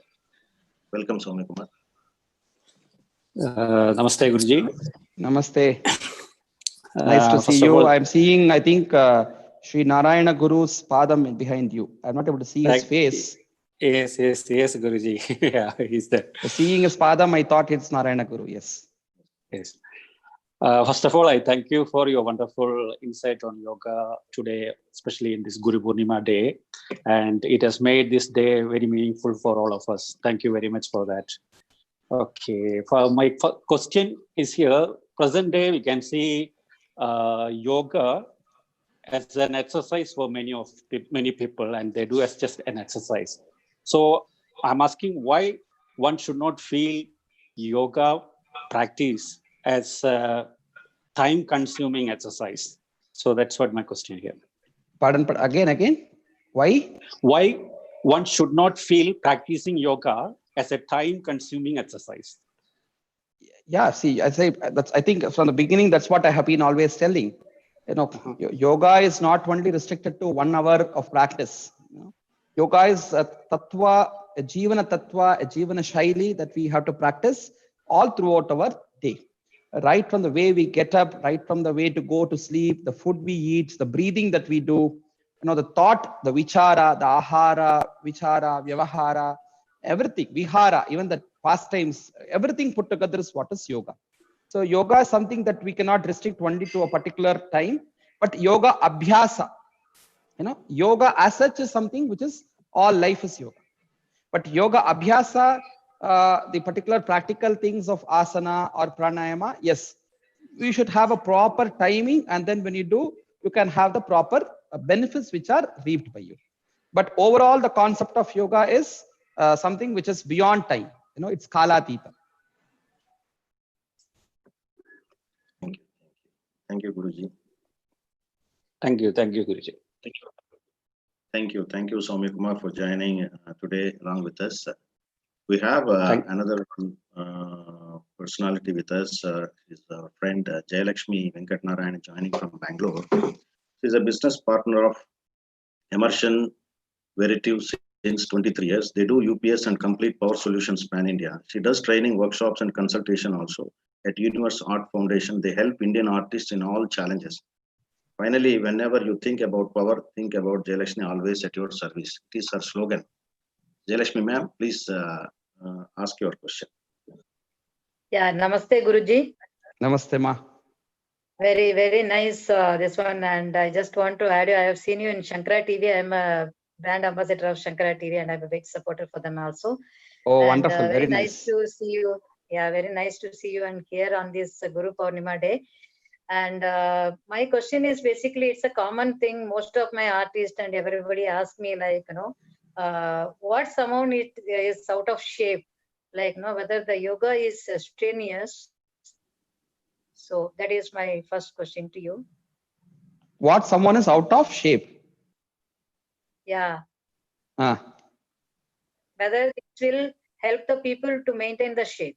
Yes, Some yes, of the women course. asked. Yeah. So just thought of finding out from you because it's very valuable. Yes. I think that I have already told, when I think Dr. Kadiresan's question was also the similar one. Yes, it definitely helps you to reduce weight and gets you a better shape. It gives you the flexibility of body which is required. I told you 2 things, hard like a diamond and soft like a flower. Both is required. Today, many women are sometimes, So today what is happening, even with women, they want to be like men, they want to have their hairstyle like men, and they want to have their body like men. Everything that, women have their own uniqueness. That is important. When we say Lakshmi, Jayalakshmi, you are. Lakshmi means, that divinity of women that we consider. So I think you should not compete with men to become what men are, like how their body is, or, you should bring a six-pack abs and all those things. But definitely to get that mritutva of a woman, what it means, yoga definitely help you. Yoga is like a kalpataru, I would say. In a nutshell, for all your further questions, one answer is yoga is a kamadhenu, yoga is a kalpataru. You ask whatsoever you want from it, it is going to give you. But it depends how you practice, where you practice, from whom you learn, how do you practice. So accordingly, you will get the results. Yeah. Thank you so much. And if time permits, one small question to you, like, it's like a request also. Basically, I have more than 4,000 to 5,000 artist database, and we help a lot of artists in all the challenges. Even in COVID-19, we have been helping a lot of artists actually. And any artist is under trouble, also you can refer to us. One thing is to you is, have you ever done any program for as we are telling about Patanjali is our guru. So Patanjali is Abhinay Darpana and all these things we also follow. So is there any comparison between the dance and the yoga? Have you done any workshops? Very much, very much. In fact, just 3 days back, we had a session on Indica Yoga's Global Yoga Festival on Rasa Yoga. Rasa Yoga is bringing the Navarasa concept of Nritya along with the yoga concepts of mudra, breathing, and pranayama and asanas, combining that. So we had Srimati Siri from Singapore who brought this wonderful concept. And also we from Adhyatma Yoga has been doing a lot of work on this. And basically I have a personal fervor, a kind of interest towards all our classical forms also. May it be the Bharatanatyam, may it be the classical musical form. I sometimes combine when teaching the regular asana, everything also, some elements of Nritya, some of the mudras, everything from the Natya Shastra, bringing it in yoga. And I would say even the performers today, the artists also require yoga there. So there should be definitely a combination of these beautiful forms of traditional, what Bharata Shastra is there, what Patanjali Shastras are there, they go hand in hand. In fact, Patanjali as a yogi, he stands in front of Nataraja always. Yes. So there's no Nataraja without Patanjali or Vyagrapada. So that's how yoga and Nritya, yoga and music, it all goes hand in hand. They are not different from each other. And I'm so glad to see you here, and we can work a lot in taking this forward, and bringing wonderful. I'll get in touch with you. I'll keep in touch with you. Yeah. Thank you so much. I didn't see you in the beginning, so I would have been happy to answer such questions more than how can I become thin, how can I, whether I can eat and do yoga, whether I can drink and do yoga. These are all usual things. This question was for me, actually. This question was from my heart for me, because I want to always Natya Shastra to yoga. I was looking for someone who can do this for my artist. So because I don't want to do, because we are all learners. I want some guru, people like you to come and do that. I will definitely get in touch with you. Thank you so much. Thank you so much. Thank you, Thank you, madam. Thank you, madam. Thank you, Prasad. Thank you, Prasad. Guruji, we have a question in the chat box from Raj Kumari ji. Do we need to have yoga competitions? Very nice. That's what I think I was telling now also.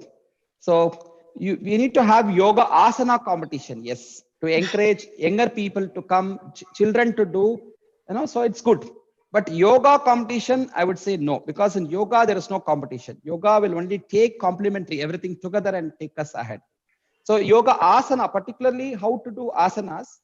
In performance of asana, yes, today the Indian government also, for example, they had a charcha, because yoga is taken the Ayush ministry as a part of the traditional systems of medicine. So is it a medicine or is it a sports? So the sports ministry was wanting to claim that they should have yoga there, and even today yoga should be included in the Olympics also. So that way asana part of yoga can be included as a competition, but also in a sportive spirit, not competitive spirit. So there should be a sportive spirit. Now, competitive spirit, when you say, I should win this, I should win that, all those they would say. That's where, in our parent organization, yes, as our Guruji introduced, Himalayan Yoga Olympiad. When you say Olympiad, it is like a team spirit with which you have to work. It's not about me individual. In cricket, it's not that one individual. They come together and play the pride of the country. That is why we should bring in yoga asana also. So yoga asana competition, though personally I don't prefer. If you ask my individual opinion, I say no competition in yoga at all, no matter in asana or pranayama or whatever it is. No asana competition. Also, personally, I as an individual, as a teacher, I don't prefer. So our school, Adhyatma Yoga Shala, we don't conduct competition here, nor we encourage participating in that also. But at the whole community as such, I can't deny that's importance for young people, children. It encourages them a lot in doing that. So that is fine. Thank you, Guruji. Guruji, last question from the participant. Ravi wants to know if you have any classes happening in Chennai. Oh, yes. Chennai, we have our teachers who are spread across. If you particularly tell me which area, you can reach me through our phone number. I would share my phone number for the benefit. Maybe Kushbu or somebody can put it in the chat box also. Yes, it is 8088881158. 8881158. So that is our number. So also our website is adhyatmayoga.net. ADHYATMA Adhyatma Yoga YOGA yoga.net. So this is our website. So we have all the branch details. In Bangalore, we have different branches in different places. We have in Chennai, in Madurai, in Hosur, and in Coimbatore also. I have all my students who are trained by me. We have thousands of students who are trained under me from our institute, who are spread all across the world. So wherever you would be having a need for any such yoga teachers, I will be happy to connect you with a yoga teacher. They can help you always. And also, I'm so glad that today Dr. Prasad has really brought a kind of an international yoga conference here. It was like my PhD Viva was not even that difficult. He had brought people from different countries, from Japan, from Malaysia, from different countries. He had brought people to be in this panel and various things. Dr. Sai Prasad from the Maruti College, Dr. Raghuram Bhatt, who is a principal of an Ayurvedic college, so various things. I think there is a lot of research he had done to make these questions to happen than even what research I would have done to answer you all. I just spontaneously, whatever I could, I never even had time to go through the questions which he has sent. I told him, I will see and put them in order or something and give. I never had time to do that. So he had done a lot of research. He and his team, Kushbu, Kadresan sir, Vardhini madam, they have done a wonderful research in making this to happen. I'm really happy that I participated in this beautiful session. I have a satisfaction, I could share, whatever my masters have passed on in Guru Purnima. In Guru Purnima, it is important to teach what I have learned to others. That is a Guru Parampara that we have got. So whatever I have learned from my teachers, my masters, I had an opportunity to share those with all of you. And I really enjoyed answering. Hope it was also enjoyable for you. I think I have bored you a lot with my long answers for short questions. No, Guruji. In fact, questions are still pouring in, but we are beyond time. So I really don't think we can do this. But one last question, which I think we cannot go without asking, like we said in the beginning, the reason today we are sitting online and talking on a screen is because of the current situation. And a lot of people have been stuck at home for a very long time. So I feel before we close, if you could tell us what asanas should we practice for strengthening our mental ability or strengthening ourselves mentally so that, we can cope with the current situation. I think that's very important for everybody who's attending. Yeah, what asana is Shavasana. Shavasana is relaxation. Just relax. Sab kuch chhod do. Just, let go everything, and relax and do a lot of relaxation in Shavasana, Yoga Nidra. That's the best. If you remember, even the Prime Minister of India, in one of the beginning speeches during the lockdown, he even recommended Yoga Nidra. He said, I do even Yoga Nidra and relax a lot. So you can also do that. So that is a wonderful, easy, simple technique. Because there's a lot of techniques. So if in one nutshell, I have to say, so relax in Shavasana and try to do the Yoga Nidra, which is very important. The more you relax your mind, then, the inner calmness, all anxiety, the fear, everything will go. I think fear is the main reason. Even if somebody is getting infected, if you have a strong mind, the virus, when it comes to affect you, if your mind is strong enough, if you put a proper shelter to your mind, so that can put a shelter, that can put a shield to your body also and protect you from the virus. So immunity can also improve if your mind is strong. So relaxation is first. Second, slowing down of your breathing, because respiration is very important. So slow breathing. You don't have to do special pranayama also. Simple, you can do this chin mudra. See, this is chin mudra. All of you can do this. See, chin mudra. Do this, keep it on your thighs and do.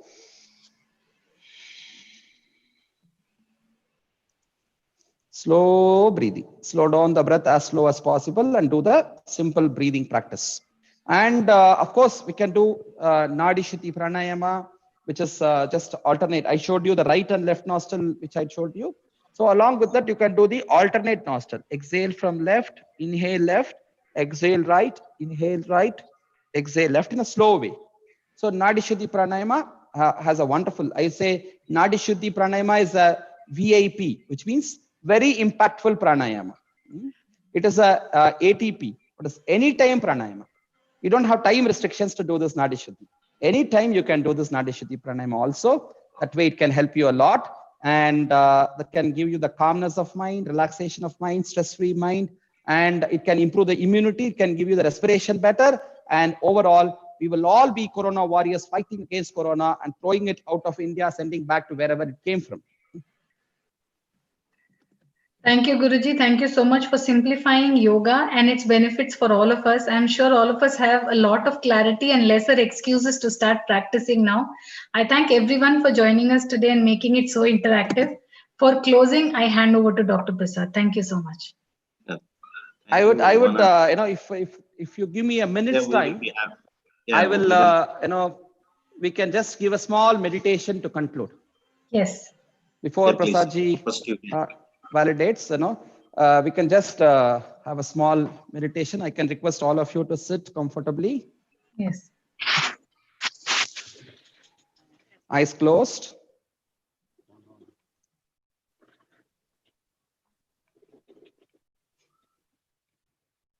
I think, Kushbu, you can change over the camera to me, the spotlight.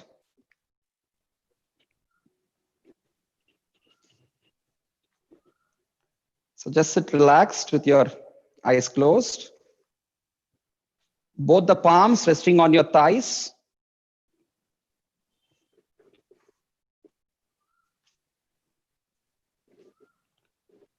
Palms facing the roof. Bring your complete awareness on the whole body.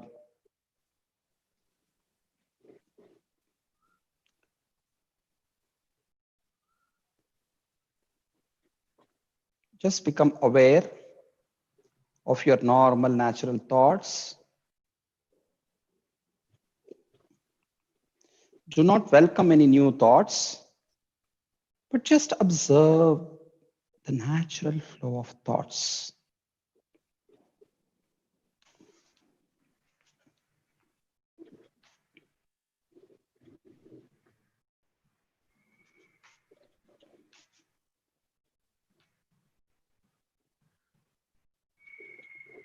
Slowly shift your awareness to the body. Observe your whole body.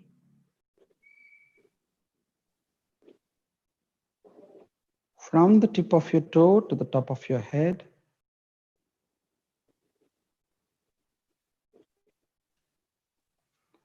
Observe the whole body.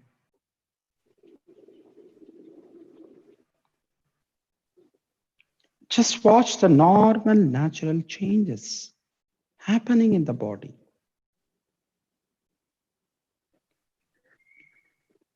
And mentally relax the lower parts of the body.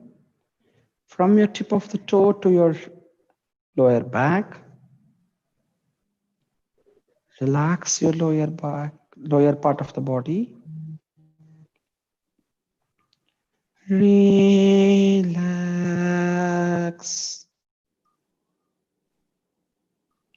Shift your awareness to the middle portion of the body.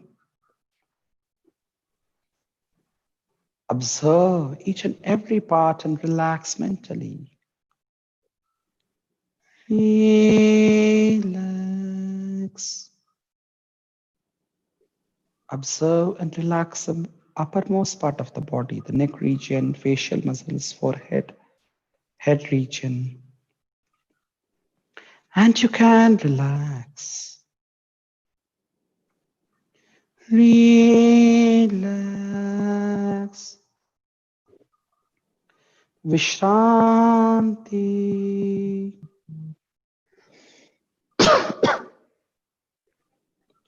Relax your whole body. Now further to relax. Let's shift our awareness to the breathing. Observe your breath. Bring your complete awareness at the tip of your nostril.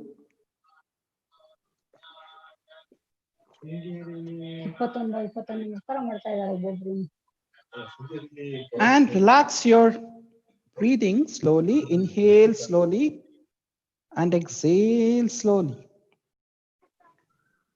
As you inhale, feel the cool air entering your nostril.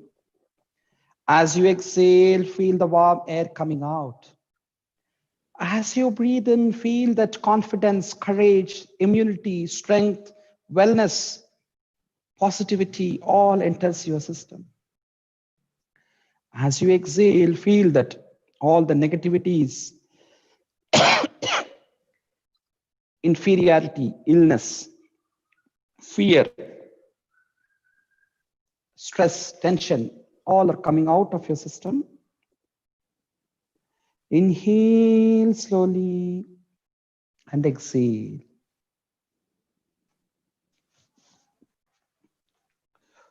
Visualize a beautiful ray of light, effulgent light all around your body.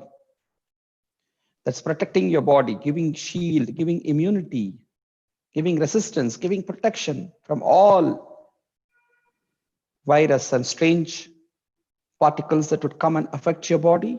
Just insulate yourself. Feel that there is a beautiful ray of light all around you, protecting you, an aura around you.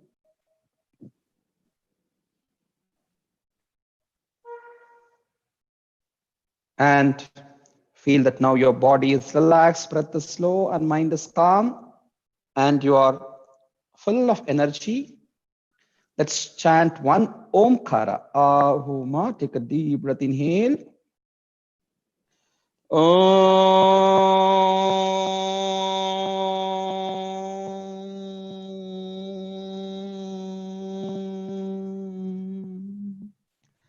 Feel the vibrations of the Omkara all throughout the body.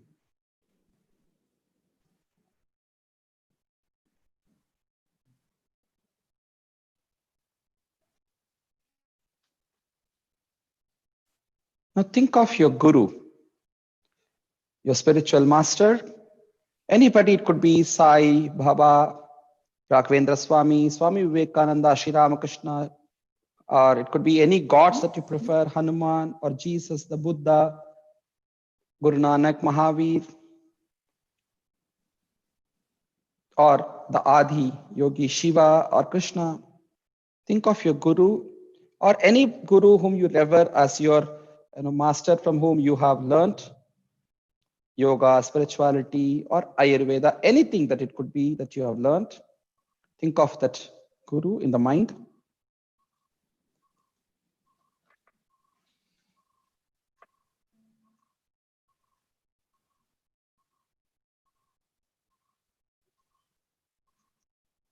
And just repeat after me. We'll offer our Guru Vandana to the Guru Parampara. Guru Matru Pita, Guru Bandhu Saka,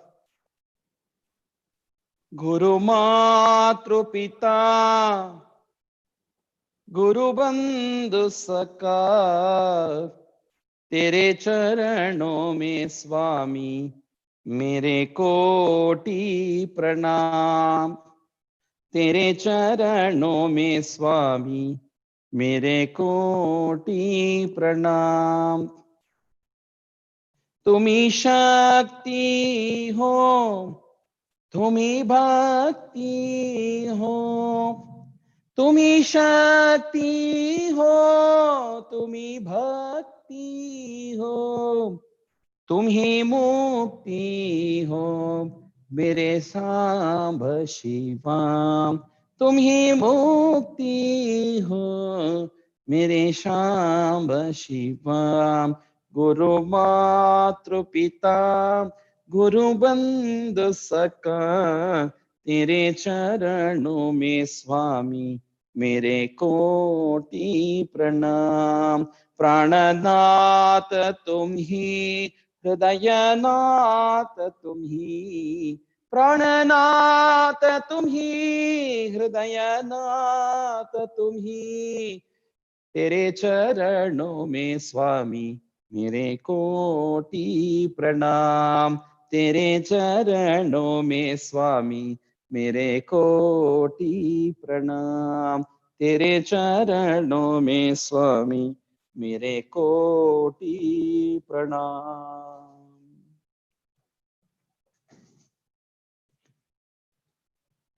Bring your hands together in Namaskara Mudra. Om Shanti Shanti Shanti. Harihi Om. Shri Gurubhyo Namaha. Harihi Om.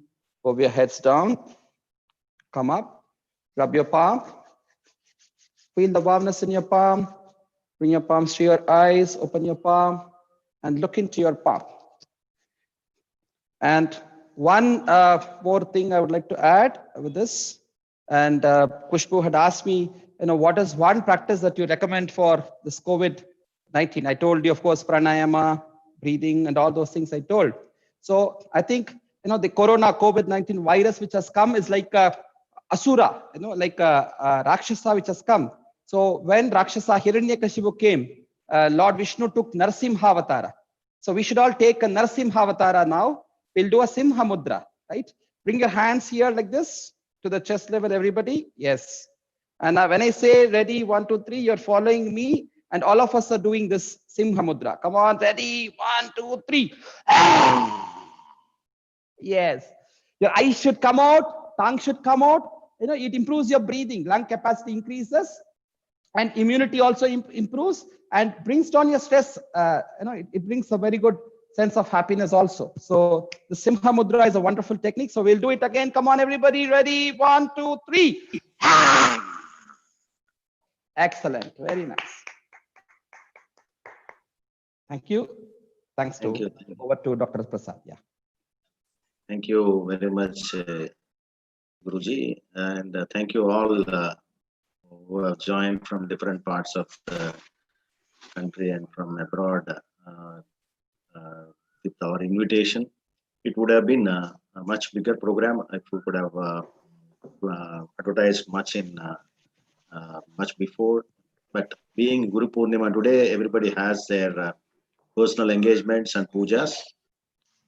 Thanks for the people who have joined. Thanks people who have sent. They could not join. There was plenty of messages that have poured in. There were also some technical issues for few people who could not join. I do not know how it is. And the live streaming was also a problem, but after 10 minutes, we could be able to correct it and it was streaming. So people who could not join, many people have started seeing it in live on our YouTube channel. Thanks for one and all on this Guru Purnima day for joining with us. And this is our humble pranams to Guruji for accepting our invitation and giving us so much of time for enlightening all of us with his abundant knowledge. Now our gurus are all here. I am just a brother to all of you. That's why I'm called a Subbu Bhaiya and not a Guruji. And gurus are all there. The Guru Parampara is there. So I am just a humble. I would always say, I'm not even Subbuji. I'm Sabji. So Sabji is like which we add to everything. So I say, मैं सब जगह जाता हूँ इसलिए मैं Sabji हूँ, not Subbuji. Very true, Subbu Bhaiyaji. And I would like to thank Kushbu for joining today to help me in this program. And she did a wonderful job helping me from, it would have been a stressful part for me if she would have not been joined for this program. Thank you, Kushbu, and my humble pranams to you also for joining with us for conducting this program. I convey my humble regards to my sister for getting connected with you for this program, and all the elders who have joined today. It is my pranam and thanks one and all for once again from our SG Ayurveda and Resonate Productions, Big Screen and Godwood Builders. It's our heartful thanks. And also today being the Guru Purnima in the evening, we have another wonderful celebration, 5:30 to 7. We have a 110 years old yogi, Swami Ramananda Tirtha, who is on the Shankaracharya Parampara. He's joining with us today. And we have Professor N.V. Raghuramji, who is one of the founders of SVyasa, Dr. Ananda Balayogi, and many wonderful yoga masters are joining with us. So that will be also on live at the Facebook page, Yogi Subbu Bhaiya. So those on Facebook can watch it at the page YOGI Yogi, SUBBU, and Bhaiya, BHAIYA, Yogi Subbu Bhaiya Facebook page. You can join. And those who wish to join it live in Zoom also, if you message me, I will send you the link also. I have already shared it with Dr. Prasad and all, so you can get it from him also. And also it will be in the YouTube of Adhyatma Yoga channel. So we can all join. We'll have more of less talking and more of practice, sadhana of the Guru Dhyana and Sadhana will be there. So I welcome all of you to join for that also. Also, every Saturday nights, I've been doing a conversation with various yoga stalwarts. The way you were putting me into an examination with various masters today, viewing questions. I used to interview a lot of yoga stalwarts. It's a program called Copy with Yogi. So that is happening on Saturday nights 8 to 9 in Facebook Live. So if you wish, you can follow that also. Thank you all so much. Thank you so much, Guruji. Thank you. There was one question from Varsha. Maybe if you have time, we can answer it and wind up. It was a spiritual question that was Mukti, Sadhana and Samadhi, all that she has linked in and asked a question.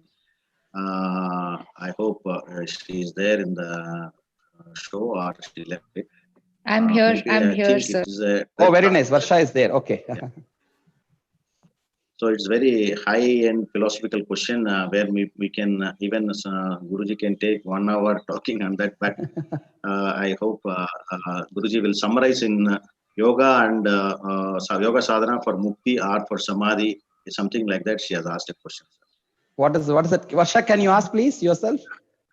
Yes, Guruji. So my question is it required for everybody to pursue samadhi or mukti? And if not, I've heard that at least everybody in their lifetime, they automatically, their journey towards spirituality is what every human being is on. It could be either in this lifetime or it could be in the next lifetime. Exactly.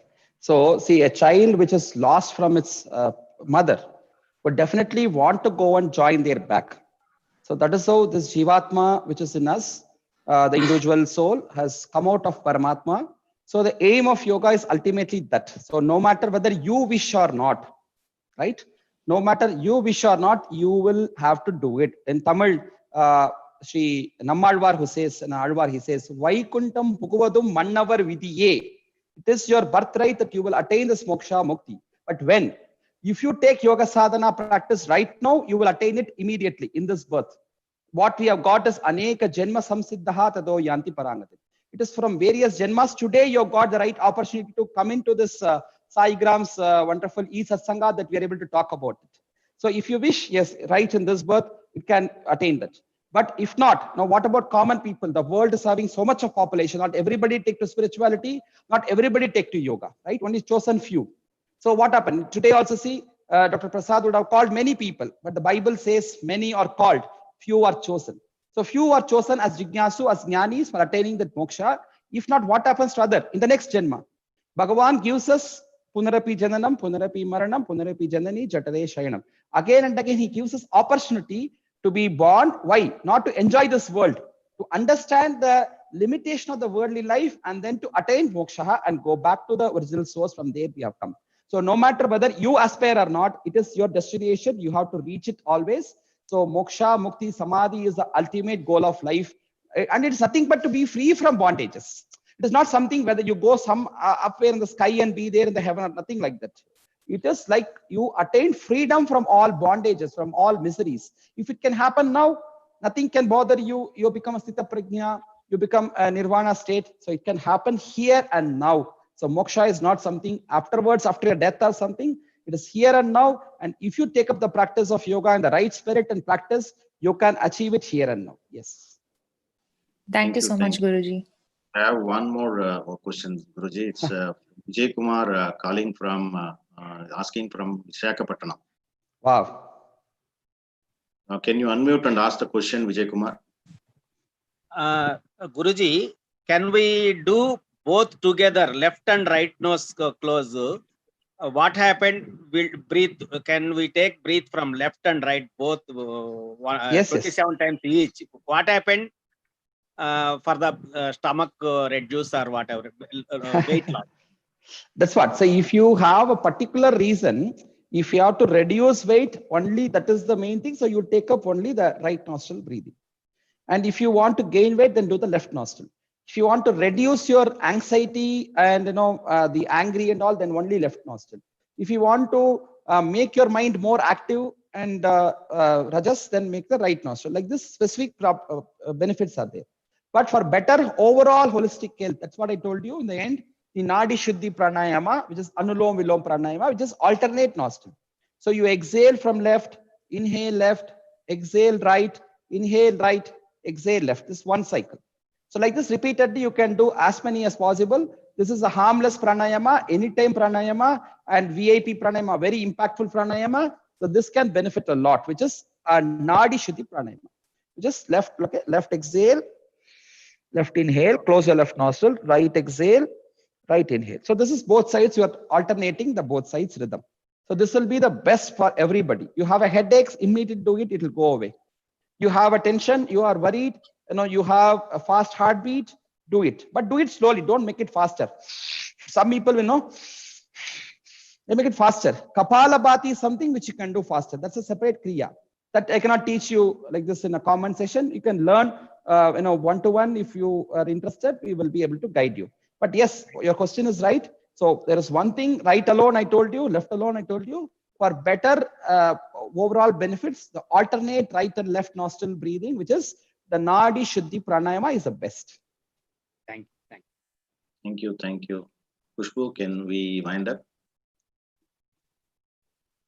Yes, I don't have any problem. I can be sitting here and 24/7. If any questions come, I will be answering.